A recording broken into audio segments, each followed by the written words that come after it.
kita. Tio, Pak Ustadz, boleh nggak puasa saat nisfu Sya'ban? Boleh nggak puasa saat nisfu Sya'ban? Terima kasih Ustaz. Kalau perintahnya kuat namanya wajib, lawannya haram. Kalau perintahnya nggak kuat namanya sunat, lawannya makruh. Kalau perintahnya antara kuat dan nggak kuat namanya sunat muakkad atau sunnah muakkadah. Kalau nggak disuruh dan nggak dilarang namanya mubah.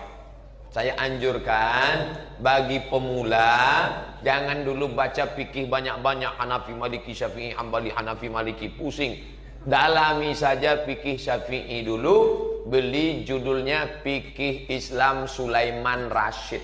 Sulaiman Rasyid dapat gelar ijazah Al-Azhar tahun 1935 dari Lampung. Sulaiman Rasyid namanya, termasuk ulama hebat dari Indonesia. 1935 dia udah tamat dari Al-Azhar. Fikih. Nah, itu untuk pemula. Ntar kalau sudah matang fikih itu, baru silakan mau baca Al-Fiqhul Islami wa Adillatuh, Al-Fiqhu alal Madhahibil Arba'ah, mau fikih macam-macam. Tapi punya basic dulu. Kalau enggak nanti bingung. Nah, ini tentang masalah. Disitulah baru paham. Oh, ini kuat, wajib. Ini enggak kuat, sunat. Ini antara kuat dan tidak kuat, sunat muakkad. Ini tidak disuruh dilarang, mubah. Nah, puasa nisfu Sya'ban ini anakku bukan wajib tapi sunat. Maka bagi yang sanggup sehat puasalah. Bagi yang tidak sanggup ya nggak apa-apa. Tapi kita kan sudah diberi Allah umur panjang, badan sehat, ya puasa. Belum tentu tahun depan kita masih hidup lagi. Mungkin kita hidup tapi sudah tidak sehat. Mungkin sehat tapi nggak hidup. Mana bisa Pak Ustadz sehat nggak hidup? Iya juga ya. Oleh sebab itu maka anggaplah ini bulan Sya'ban terakhir bagimu. Hai Abdul Somad, ini bulan Sya'ban terakhir bagimu, beramallah engkau. Setelah ini kau akan mati. Maka kita akan semangat dalam beramal. Anggap ini bulan Sya'ban terakhir. Termasuk Ramadan, ini Ramadan terakhir. Sholli wa salatuka wa anta muwaddi'. Salatlah engkau seakan-akan itu salatmu untuk terakhir kali. Maka kau akan sangat khusyuk. Besok subuh seakan-akan itu subuh terakhir. Akan sangat khusyuk insyaallah. Nah, ini tentang masalah mengisi bulan Sya'ban. Wallahu a'lam bishawab.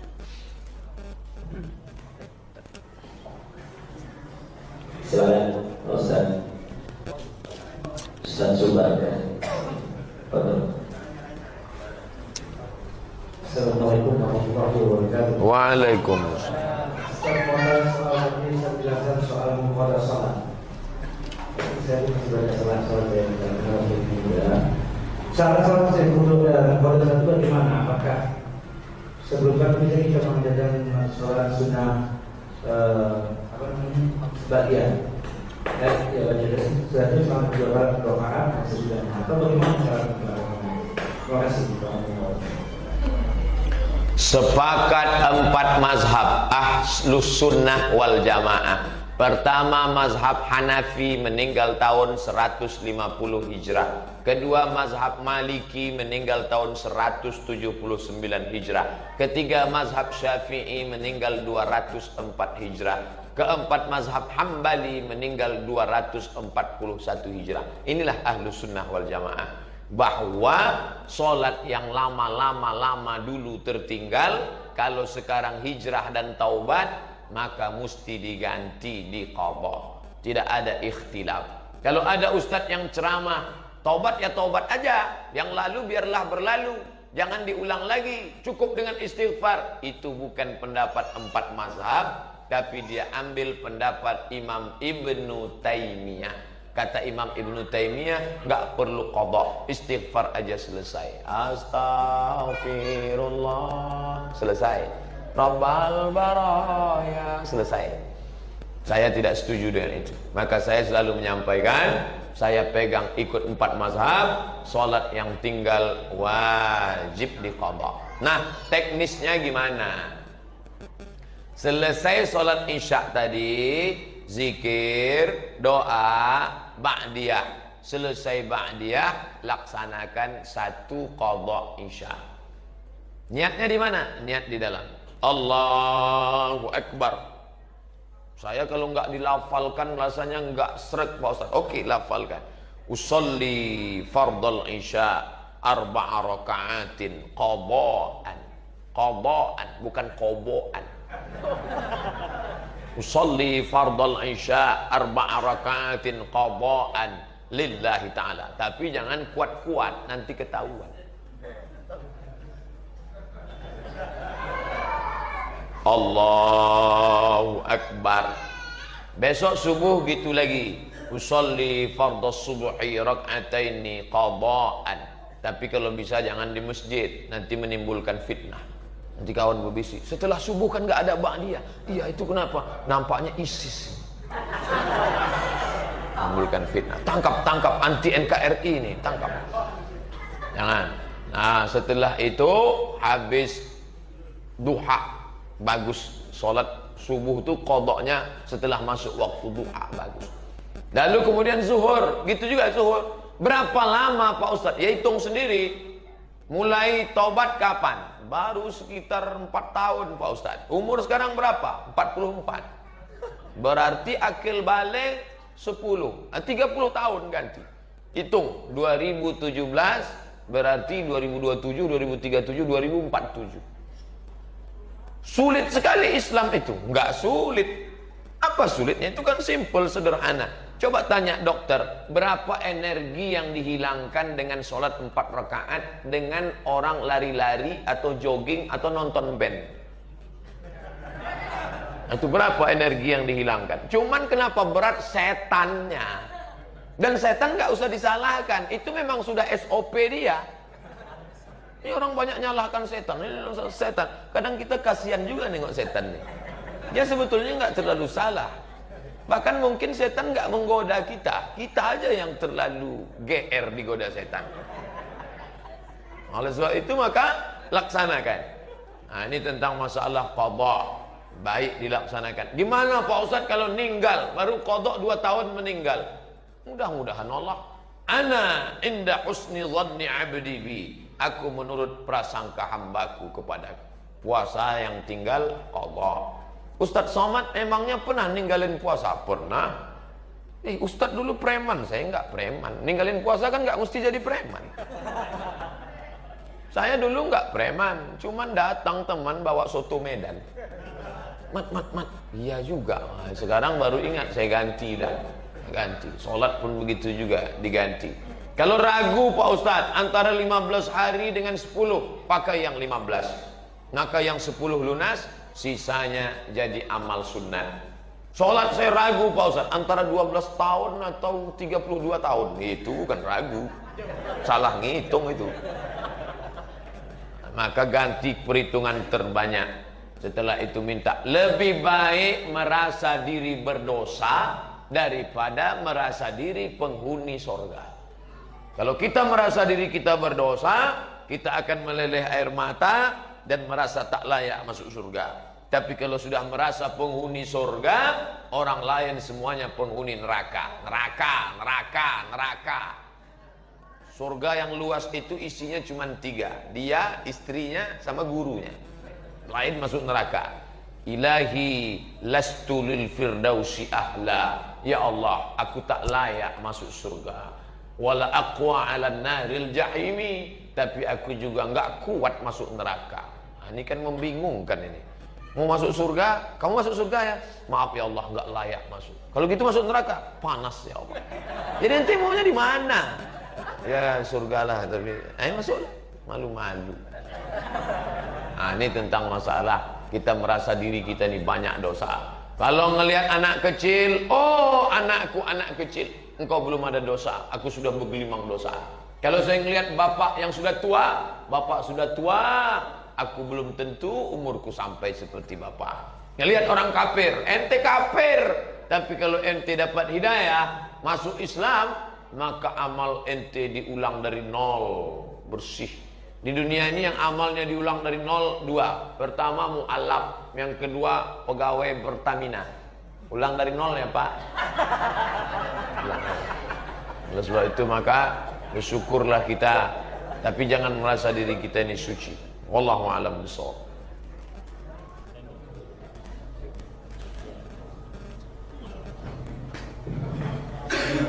Assalamualaikum warahmatullahi wabarakatuh. Waalaikumsalam. Ustaz, sebenarnya untuk pembayaran baca puasa, misalkan orang tua kurang lebih 100 barang puasa, bayar fidyahnya itu langsung 100 atau sehari-hari untuk bayar makannya, dan juga apa harus ke fakir miskin aja atau bisa pilihan. Dan yang kedua, ada saya pernah dengar tentang fadilah-fadilah kayak Ramadan ya, kayak malam pertama ini, malam kedua ini, itu dari mana, dan apakah itu bersumber dari Rasul atau cuma ijtihad daripada ulama? Baik. Kalau orang tua kita tidak puasa karena musafir, dia sehat tapi dia musafir, ninggal dia, maka puasa yang tinggal itu tidak dibayarkan fidyah, tapi diqadhakan, digantikan oleh anak-anaknya. Hadisnya sahih, man mata, siapa yang meninggal, wa alaihi siyamun, punya utang puasa, shoma anhu waliyuhu, ahli warisnya melaksanakan puasa untuknya, lalu hadiahnya ke almarhum. Tapi kalau dia tua renta, umur 80, nggak bisa lagi puasa 3 tahun berturut-turut Pak Ustadz, 30, 90, maka dibayarkan fidyah. Apakah satu hari satu fakir miskin, satu hari satu fakir miskin, atau dikumpul 90 hari kasih ke satu fakir miskin? Boleh 90 fakir miskin. Kamu dapat hari pertama, hari kedua, hari ketiga 90, atau menjadi 30. Kamu 10, 30, 30, 30, atau menjadi satu orang.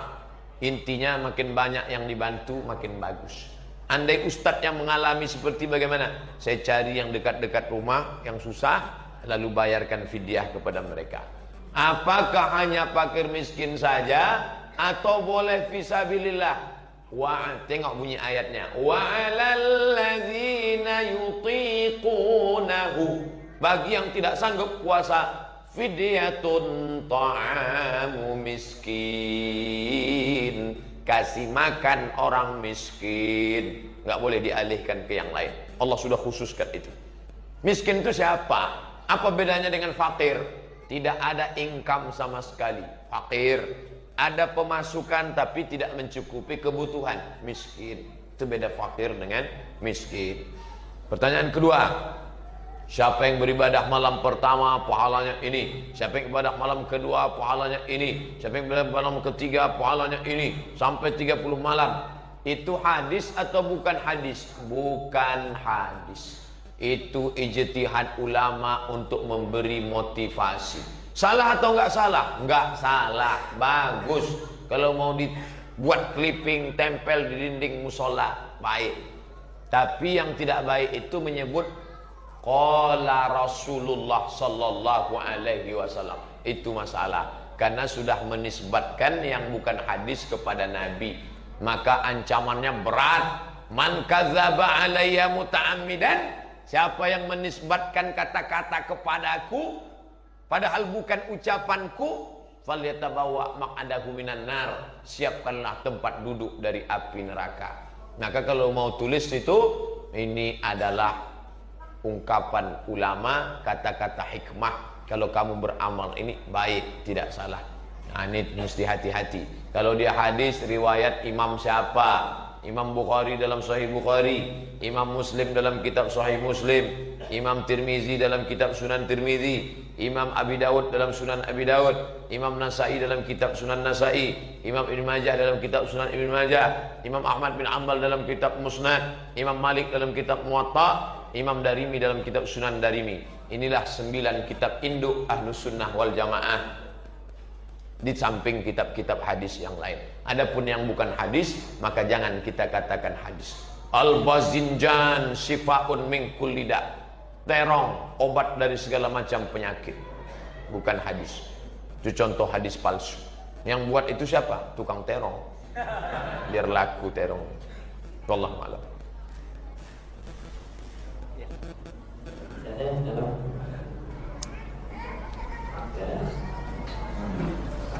Selanjutnya saya bacakan dari atas Pak Ustaz, saya mau nanya dan semoga Pak Ustaz tetap sehat, Amin. umur serta istiqomah. Amin ya Rabbal. Saya mau sholat yang orang tapi habis jamaah sholat subuh pulang tapi terus tetap wirid dan baca Al-Quran. Pas waktu suruh menunaikan sholat suruh, apakah boleh Pak Ustaz? Terima kasih. Man sholat subha fi jama'atin, siapa yang sholat subuh berjamaah di masjid, di musola Pak Ustadz, masjid sama musola sama. Kalau ada sholat berjamaah subuh, zuhur, asar, maghrib, isya, namanya masjid. Kalau ada sholat Jumatnya namanya masjid jami'. Apa itu? Kalau ada sholat Jumatnya masjid jami'. Kalau nggak ada Jumatnya masjid saja. Maka sholat di musola ini pahalanya sama dengan di masjid. Berada di sini sama dengan i'tikaf di masjid, dapat pahala 27. Karena di Makkah, di Madinah, di Mesir tidak ada musola. Itu istilah kita musola surau langgar. Di negeri Melayu, Malaysia, Kuala Lumpur, surau. Di tempat saya surau. Kalau di Jawa langgar. Makanya orang Jawa dilanggar tak mati. Makanya kalau masuk surau langgar tetap usolli sunnata tahiyatal masjid. Jangan usolli sunnata tahiyatal langgar. Usolli sunnata tahiyatal surau. Nah, ini tentang masalah musola dengan masjid. Oke, saya lanjutkan hadisnya.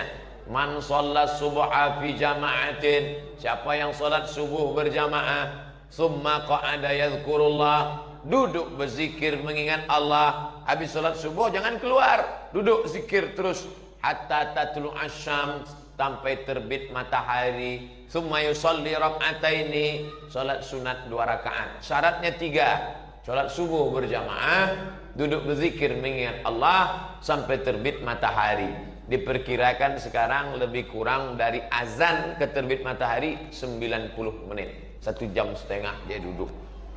Sedikit itu. 90 menit lama tuh Pak Ustadz. Real Madrid Barcelona, Mahabharata, Utaran, Abad Kejayaan. Anda belum was-was sebelum nonton was-was. Kenapa nggak lama? Oleh sebab itu maka sholat subuh berjamaah, duduk berzikir mengingat Allah sampai terbit matahari, sholat sunat 2 rakaat. Usolli sunnatal isyraq raka'ataini lillahi ta'ala. Bagi yang tidak pakai usolli, dalam hati saja. Allahu Akbar, iftitah, Fatihah, ayat. Rakaat kedua, ayatnya bebas. Maksud bebas itu pilihlah, bukan berarti waladhdallin, amin, bebas. Setelah itu salam, maka dia dapat pahala. Apa balasannya? Kanat lahu ka ajri hajjatin wa umrah. Dapat pahala seperti haji dan umrah. Tamah, tamah, tamah, sempurna, sempurna, sempurna. Hadis riwayat At-Tirmidzi. Status hadis hadisun hasan. Sahih, hasan, dhaif, maudhu, layak dijadikan sebagai dalil untuk beramal. Di bulan Ramadan nanti banyak waktu kosong, sholat subuh berjamaah, duduk berzikir dengan Allah. Kalau nggak bisa tiap hari karena khawatir macet, hari Sabtu, hari Ahad, paling tidak bisa 8 kali sholat sunat isyraq.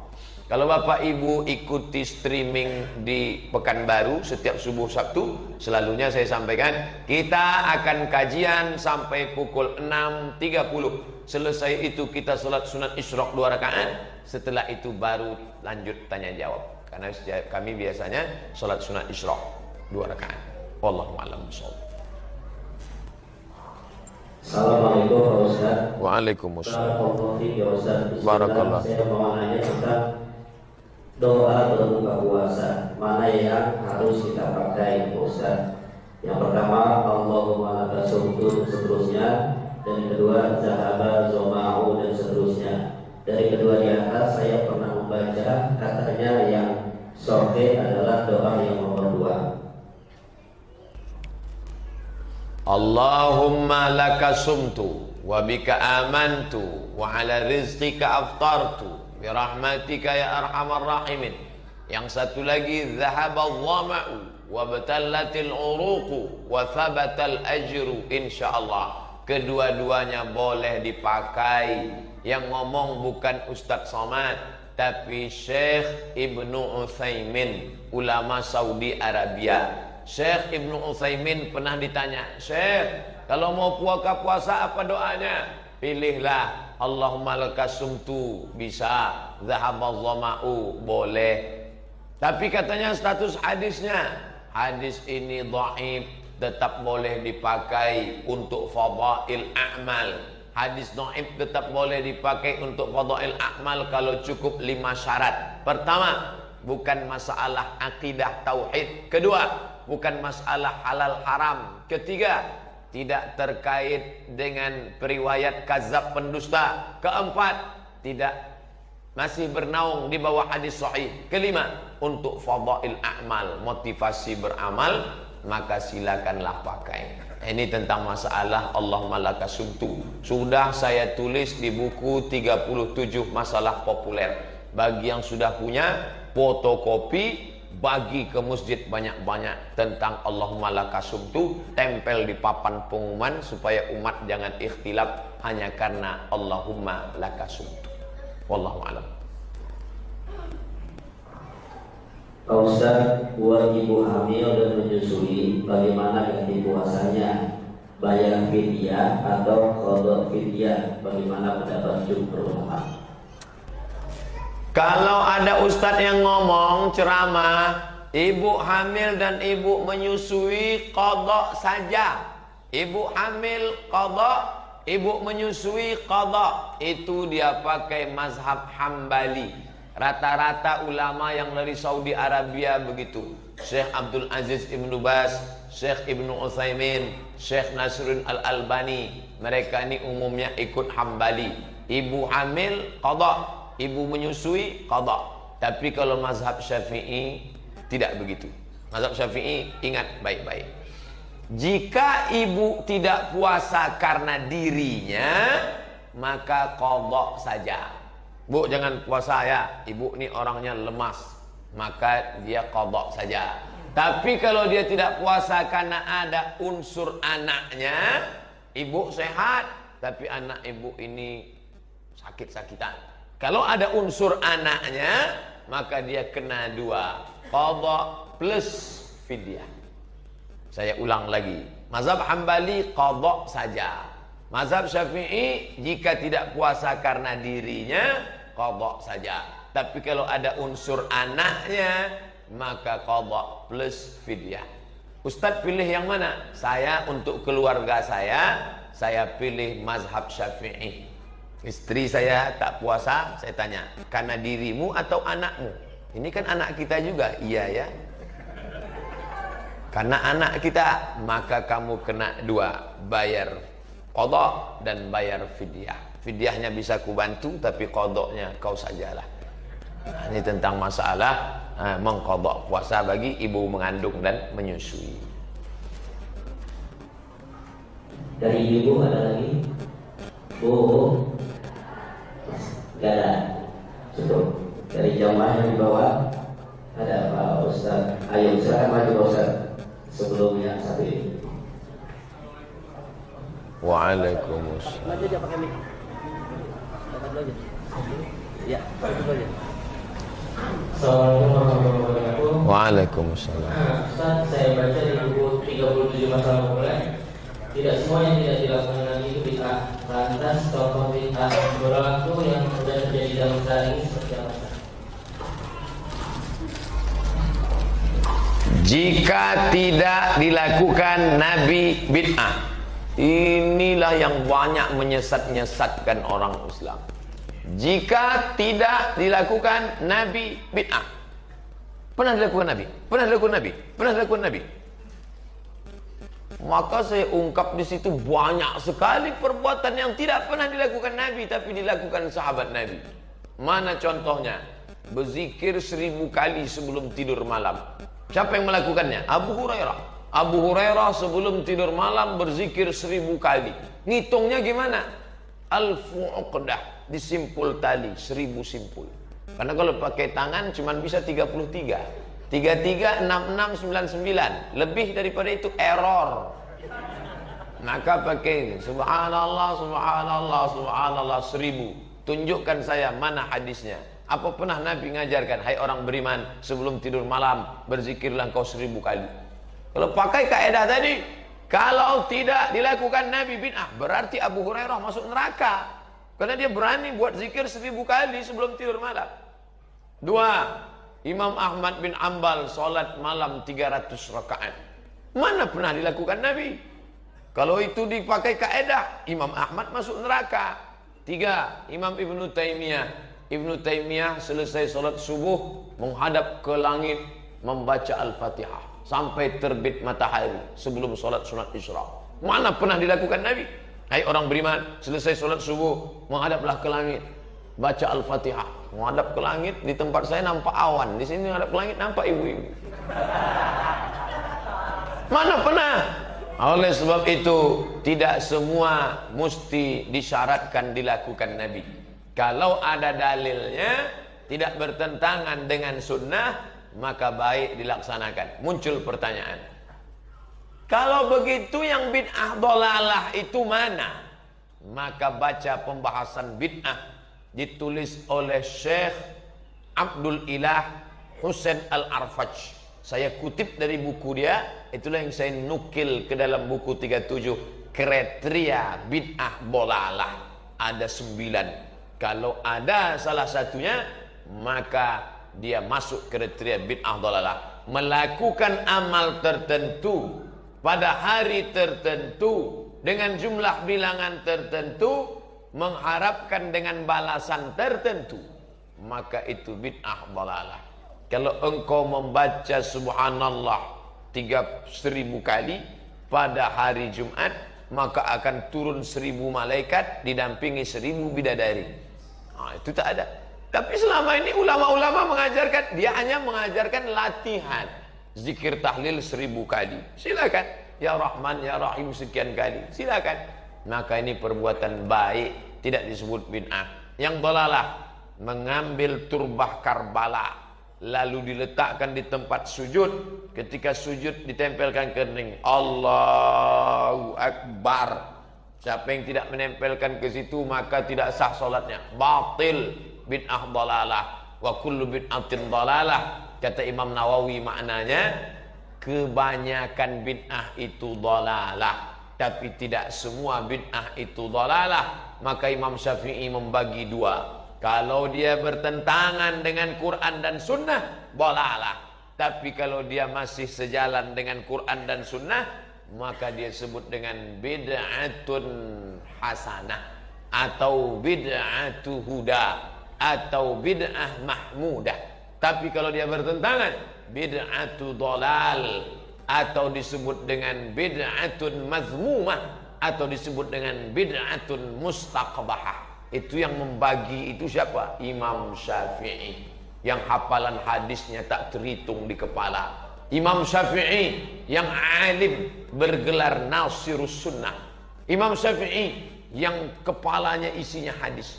Tiba-tiba ada ustadz yang mengatakan bid'ah tidak bisa dibagi, tapi dia ngajar tidak pernah berdasarkan kepala. Al ilmu fil laptop.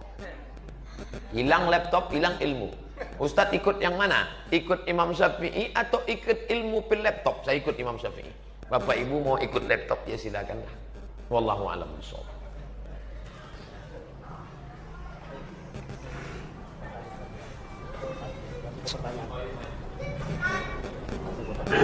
Assalamualaikum warahmatullahi wabarakatuh. Saya tanya mengenai penentuan satu Ramadan, satu Syawal, satu Ramadan dan satu Syawal.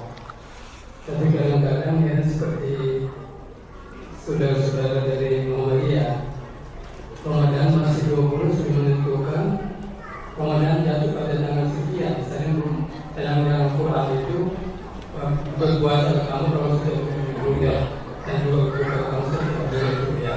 Ini bagaimana bisa?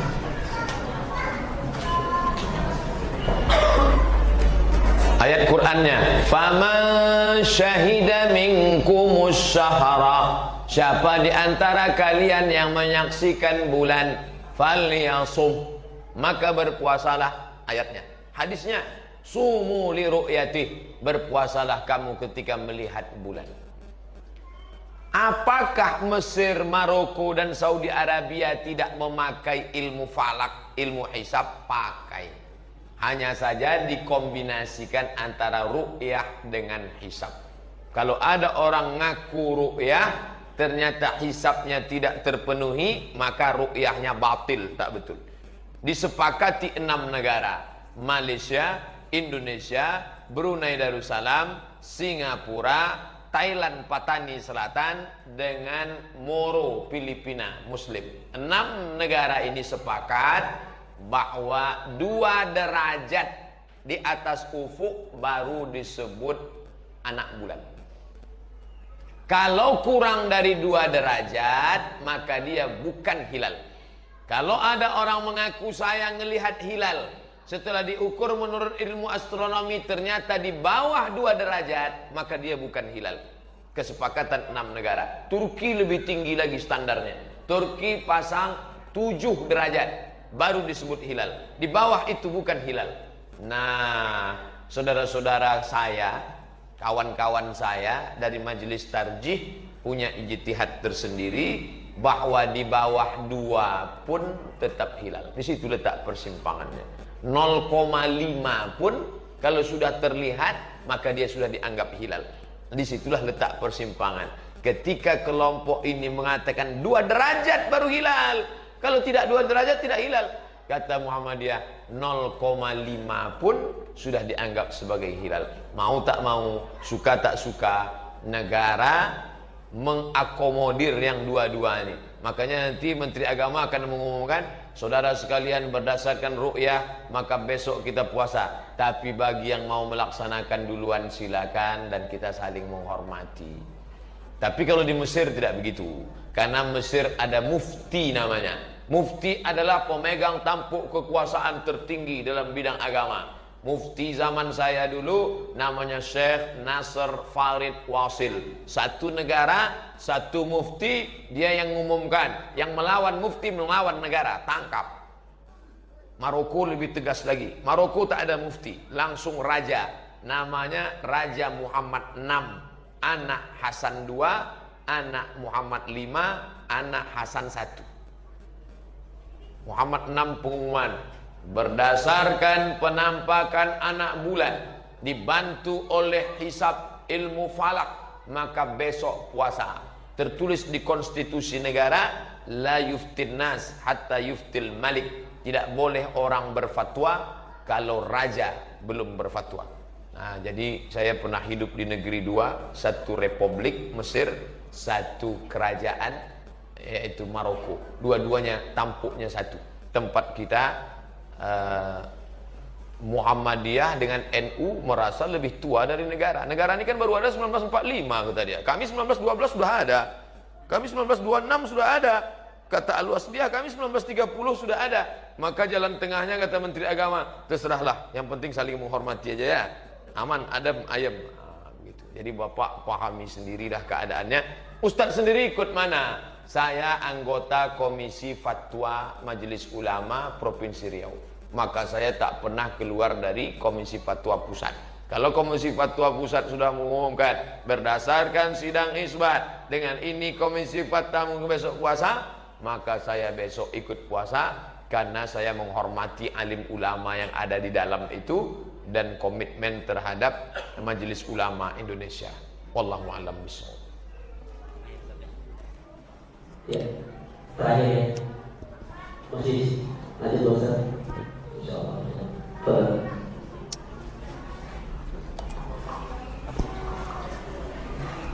Assalamualaikum warahmatullahi wabarakatuh. Waalaikumsalam. Masalah zakat Ustaz. Baik. Ya, disebutkan bahwa fakir miskin itu kan kurang dari 50% atau kurang dari 100% pendapatan dari kebutuhannya. Yang saya tanyakan adalah untuk kepastiannya, biar kita tahu bahwa yang kita kasih ini fakir atau miskin itu kira-kira untuk gaji itu seberapa? Apakah UMP atau seberapa? Yang pertama. Yang kedua, masalah akad. Apakah kalau kita mengasih zakat ke mustahik, apakah kita harus mohon kalau ini zakat saya, atau hanya mohon diterima, yang penting saya juga nantinya? Yang ketiga, mohon diperjelaskan masalah sabilillah. Apakah termasuk ustaz-ustaz dan yang lain sebagainya itu masuk sabilillah? Yang keempat, ustaz mohon untuk ambil zakat yang ada di masjid atau musola itu termasuk amil yang diakui oleh syarat atau hanya sebagai wakil dari pezakat. Terima kasih. Kalau saya lupa tolong ingatkan. Yang pertama tentang masalah fakir dan miskin. Seorang ibu yang suaminya meninggal, anaknya tidak ada, umurnya 70 tahun, tidak bisa bekerja, tak ada income sama sekali, fakir. Seorang ibu muda suaminya meninggal, anaknya sekolah, lalu dia buruh cuci, maka dia miskin karena ada income tapi tidak memenuhi kebutuhan pokoknya. Nah, standar miskin itu apa? Karena ada orang mengatakan siapa yang keperluannya tidak dicukupi oleh pendapatannya, maka dia miskin. Nanti orang kaya banyak ngaku miskin. Karena orang kaya yang bergaji 1 miliar itu ternyata kebutuhannya 2 miliar. Kalau begitu yang dijadikan pokok, maka ada tidak batasan dalam hadis? Siapa yang berpendapatan 1 dinar, maka dia miskin. 1 dinar, tidak ada. Carilah dalam ayat, dalam hadis, tidak ada. Maka berlaku di sana urf. Dasar pengambilan hukum dalam Islam 10. Quran, hadis, ijma', qiyas, syar'u man qablana, qaulus sahabi, saddu zara'i, istihsan, istishab, urf. Urf artinya kebiasaan kita. Agak-agaknya sewa rumah 500, makan pokok 500, keperluan hari-hari 500, 1.500.000, maka di bawah itu miskin, di atas itu cukup. Tapi standar Papua tidak bisa dibawa ke Pekanbaru. Makanya tidak ada, disitulah letak adilnya Allah. Seandainya dipatok Allah, siapa yang berpendapatan 1 dinar maka dia miskin. Nanti orang yang di daerah terasing dia akan komplain, karena 1 dinar itu 4,25 gram. Kalau dirupiahkan sekarang 2,5 juta. Siapa yang 2,5 juta miskin? Sementara di daerah lain yang terpencil jauh itu sudah cukup. Tapi di kota besar, makanya di sana mesti dimusyawarahkan urf namanya, tradisi. Menurut standar Jakarta berapalah itu? Maka tanyalah Majelis Ulama DKI berapa mereka patok standar untuk miskin itu. Nanti itu dijadikan pegangan oleh pengurus masjid musola untuk meminimalisir konflik. Kalau enggak nanti dia datang ke masjid, kami kok enggak dapat, kami ini kan miskin. Tinggal bapak enggak perlu ngomong, tinggal tunjukkan. Nih surat dari MUI, ente enggak miskin karena lebih dari. Kok tahu? Kami sudah data isi kantong ente di dalam. Nah, ini tentang masalah standar miskin menurut suatu daerah. Lalu kemudian yang kedua, masalah akad. Saya bayarkan zakat saya tahun ini tunai, saya terima. Itulah yang ada dalam ayat. Wa shalli alaihim, doakan mereka ya Muhammad. Inna salataka sakanul lahum, doamu untuk mereka menenangkan hati mereka. Barakallahu laka fima a'taita. Semoga Allah memberikan berkah kepada engkau atas zakat yang sudah kau bayar. Itu dalil berakad dalam berzakat. Saya bayarkan zakat saya tahun ini, lalu kita doakan sebagai amil. Apa hukum berakad ini? Apakah rukun? Apakah syarat? Apakah wajib? Bukan rukun, bukan wajib, bukan syarat, tapi sunnah.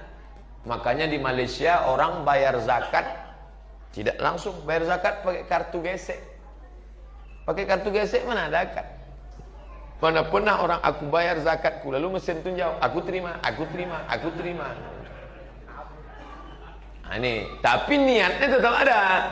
Niat itu rukun. Kalau tidak ada niat tak diterima. Aku berniat bayar zakat. Maka kalau dia lafazkan, baik, saya bayarkan zakat saya tahu ini. Barakallahu laka fima ataika ila akhirih, maka baik. Tapi andai tidak, maka tetap sah. Kalau cerita sah tak sah, sah. Tapi kalau afdal tak afdal, afdal pakai akad. Yang ketiga, innamas shadaqatu lil fuqara wal masakin wal 'amilina 'alaiha wal mu'allafati qulubuhum wa fir riqab wal gharimin wa fi sabilillah. Sepakat 4 mazhab, Hanafi, Maliki, Syafi'i, Hambali, bahwa fi sabilillah hanya perang saja. Beli tombak, beli panah, beli baju besi, beli tank, beli rudal skat, boleh. Adapun untuk yang lain tidak boleh. Sepakat 4 mazhab. Lalu kenapa sekarang ada Basnas yang memberi itu untuk beasiswa ke Mesir, untuk imam masjid? Itu dari mana? Itu ijtihad Imam Fakhruddin Ar-Razi dalam tafsir Al-Kabir, namanya Mafatihul Ghaib, dikutip oleh Syekh Atiyah Saqar dalam Fatawa Al-Azhar. Kata Syekh Fakhruddin Ar-Razi, subulullahi katsiratun, semua jalan-jalan mengagungkan agama Allah maka layak disebut fisabilillah. Guru mengaji fisabilillah, karena kalau dia nggak ngajar, anak-anak jahil nggak paham Quran. Imam fisabilillah, karena imam kalau nggak ada maka sholat dipending. Andai ada masjid, ada kampung, dari kampung ke masjid ada sungai, longsor tanah, maka membangun jembatan itu pun boleh diambil dari fisabilillah. Itu menurut pendapat Fakhruddin Ar-Razi. Nanti kalau ada ustadz yang ceramah, tidak ada fisabilillah selain perang, Bapak Ibu sudah tahu, oh ini yang disebut Ustadz Somad kemarin, dia berpegang pada 4 saja. Sedangkan kalau ada yang mengatakan mana jalan-jalan mengagungkan agama Allah, boleh pakai dari fisabilillah, dia ambil dari pendapat Imam Fakhruddin Ar-Razi dalam tafsir Al-Kabir, Mafatihul Ghaib, yang dikutip oleh Imam Syekh Atiyah Saqar dalam kitab Fatawa Al-Azhar. Pertanyaan yang keempat, apakah amil zakat yang di Musola Al-Amin itu memang amil atau wakil amil? Amil diangkat oleh Nabi langsung, ditugaskan untuk mengutip zakat. Khudh, ambil. Ayatnya untuk Nabi Muhammad, khudh, ambil zakat. Maka Nabi mengangkat amil, namanya Mu'az bin Jabal. Mu'az, ente saya angkat jadi amil, pergi ke Yaman, ambil zakat sana. Nah sekarang bapak duduk di sini, yang amil di sini mana? Saya amil. Yang ngangkat bapak siapa? Iya juga ya, siapa yang ngangkat saya? Mestinya ada khalifah mengangkat amil. Saya angkat kamu sebagai amil.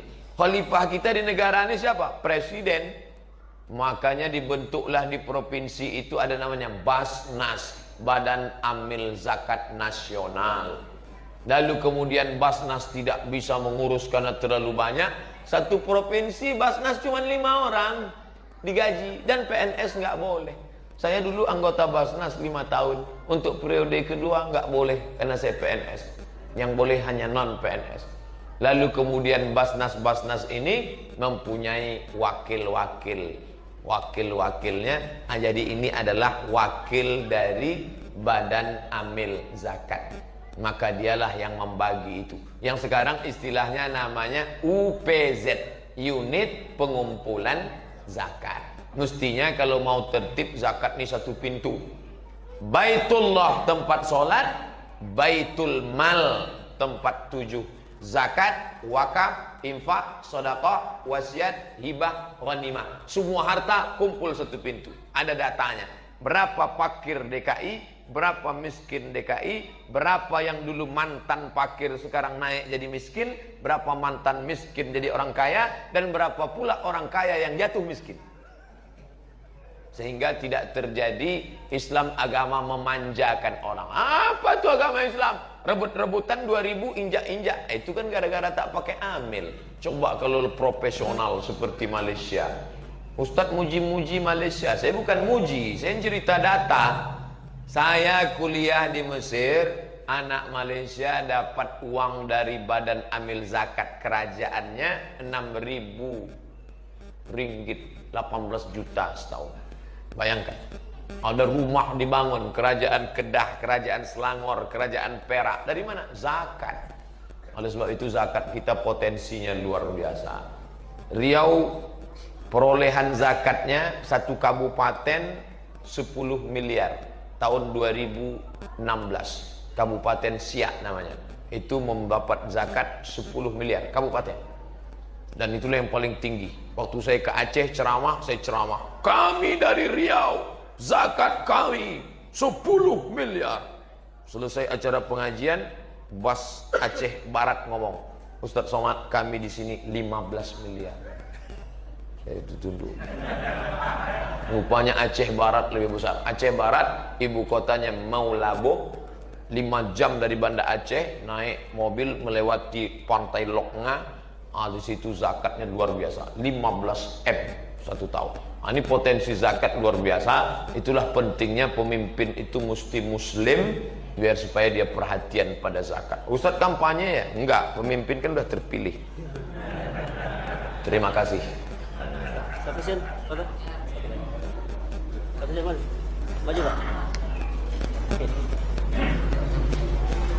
Assalamualaikum warahmatullahi wabarakatuh. Waalaikumsalam. Saya menanyakan tadi tentang masak ini tentang puasa. Ini yang anak-anak katakan badar ada nggak badar puasa kodok untuk puasa Ramadan? Badar kodok untuk puasa badar kodok puasa. Puasa. Yang ada qadha saja. Siapa yang tak puasa maka dia qadha puasanya. Kalau dia tidak bisa qadha, dalilnya ya ayyuhalladzina amanu kutiba alaikumusyamu kama kutiba alal ladzina min qablikum la'allakum tattaqun. Ayyaman ma'dudat. Harinya tertentu 29 sampai 30. Faman kana minkum maridan, siapa yang sakit, atau ala safarin, atau musafir, fa iddatun min ayyamin ukhar, ganti di hari yang lain, namanya qadha. Wa 'alal ladzina yutiqunahu, siapa yang tidak mampu karena sakit enggak sembuh-sembuh atau karena sudah tua renta, fidyatun ta'amu miskin, maka bayar fidyah. Adapun ada badal terhadap qadha, maka badal terhadap qadha. Seorang anak menggantikan qadha orang tuanya, itu dari hadis. Kata Imam An-Sun'ani, nama kitabnya Subulus Salam, Syarah Bulughul Maram. Man mata, siapa yang mati, wa alaihi siyamun, orang tuanya punya puasa, soma'an huwaliyuhu, si anak ini badal terhadap qadha orang tuanya. Badal mengganti qadha, mengganti terhadap pengganti. Begitu terjemah. Wallahu a'lam. 4 mazhab sepakat. Dengan syarat meninggal dulu. Bapak-bapak meninggal. Kalau masih hidup nggak bisa. Ustaz, emak saya umurnya 80, boleh saya badalkan qadha-nya? Nggak boleh. Setelah dia meninggal baru kita ganti. Setelah buka catatan lemarinya semua dapat, aku tinggal puasa 20 hari. Telepon kakak, Bang, Kak, besok datang ya, ini ada yang mau kita bagi-bagi nih. Mantap nih. Berapa jatah saya? 5. 5 gram apa 5 kapling? Rupanya 5 hari. Badal qadha, menggantikan ganti orang tua karena dia sudah meninggal dunia. Wallahu a'lam.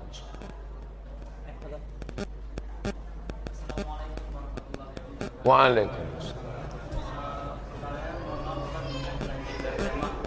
Pertanyaannya, apakah pengertian dari bertabaruk dengan peninggalan orang-orang soleh dan bagaimana hukumnya? Tabaruk diambil dari kata barokah.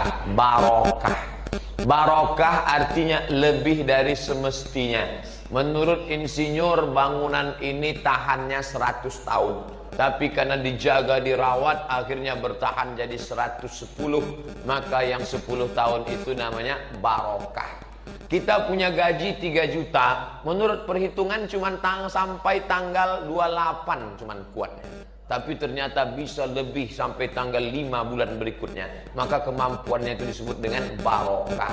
Bapak menurut dokter, ini sudah nggak bisa nih Pak, 2 Jumat lagi gol nih. Tapi ternyata nggak mati-mati sampai sekarang. Maka itu barokah. Makanya disebut, sampean Arab lu ngonang di ngalap barokah, nyari berkah. Bagaimana hukumnya ngalap barokah dengan benda yang ditinggalkan oleh Nabi dan orang soleh? Contohnya ketika sahabat kehilangan, Khalid bin Walid kehilangan pecinya. Ada yang lihat peci saya enggak? Ada yang lihat peci saya? Kata sahabat, peci seperti itu banyak jual. Ngapain ente ribet repot nyari peci? Kata Khalid bin Walid, bukan pecinya, tapi di situ ada rambut Nabi. Ada rambut Nabi saya simpan. Setiap perang saya pakai terus. Barokah, rambut Nabi. Gimana kalau rambut Ustaz? Rambut Nabi oke, tapi kalau rambut Ustaz, itu jadi di situ letak persimpangannya. Saya masalah rambut. Imam Ahmad bin Hanbal membolehkan, buka nama kitabnya Mafahim Yajib Antusahhah. Mafahim, pemahaman-pemahaman Yajib Antusahhah, yang mesti disahihkan, mesti diperbaiki, tentang orang yang ngusap-ngusap. Mana dalilnya? Imam Ahmad bin Hanbal buka dalam kitab Mafahim Yajib Antusahhah, Syekh Muhammad Sayyid Alawi Al-Maliki membolehkan orang yang mengusap mimbar bekas tapak kaki Nabi, ngalap barokah. Untuk Nabi oke, tapi untuk ulama, maka ulama sendiri ikhtilaf. Kenapa begitu? Karena Nabi itu ada nasnya, ada sorih jelasnya, sedangkan ini pakai kias analogi. Lalu kemudian tentang ngalap barokah dengan bekas air minum, Nabi ya ada. Lalu yang mengatakan ulama juga, dia pakai hadis al ulama warasatul anbiya. Lalu kemudian ketika sahabat datang bawa anaknya kecil, tolonglah tahnik ya Rasulullah. Tahnik, Nabi kunyah korma. Lalu air perasan kurma dimasukkan ke mulut si anak. Lalu orang sekarang bawa itu ke ulama. Kamu kenapa? Dulu kan Nabi. Nabi kan pewarisnya ada ulama. Sama mulut Nabi dengan mulut ulama, kata dia. Iya, tapi mulut ini ada nikotinnya. Kata yang nggak setuju. Tapi kata yang setuju, kamu melihatnya zohir nikotin. Tapi bagi kami yang ahli ma'rifah sudah berubah jadi zam-zam. Jadi pahamilah yang saya jelaskan itu. Wallahu a'lam bishawab. Alhamdulillah, 5 menit lagi sesuai dengan jadwal. Pertanyaan terakhir Pak Ustaz. Pak Ustaz, mana yang lebih dulu diqadha atau dibayar fidyahnya jika antara orang tua dan kita keduanya mempunyai hutang puasa? Orang tua telah meninggal. Jazakallahu khairan. Orang tua dengan kita. Pak Ustaz, mana yang lebih dulu diqadha atau dibayar fidyahnya jika antara